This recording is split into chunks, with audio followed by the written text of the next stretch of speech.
Hot work includes welding, grinding, oxy-cutting, and sandblasting.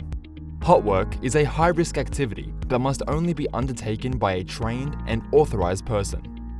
During the job planning process, the permit issuer, supervisor, and workers must check the hazard register, conduct a job safety analysis, and access and apply all relevant procedures.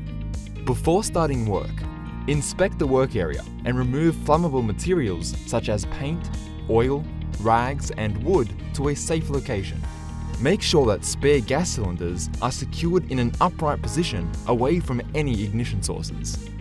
Check that the work area is well lit and has good ventilation, and that firefighting equipment is easily available and you know how to use it. Inspect your equipment. Do not use any item that is faulty or damaged. Electrical equipment must have a current equipment inspection tag attached. Wear the proper PPE, which includes welding goggles, full face shield, hearing protection, heat-resistant clothing or apron, insulated gloves, and safety boots.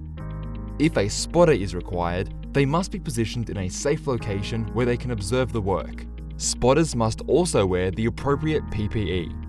Hot work should take place in a dedicated workshop or hot work area. Place screens, barricades, and warning signs around the work area to prevent unauthorized access and to isolate the hot work hazards, including sparks and hot slag, from other personnel and work areas.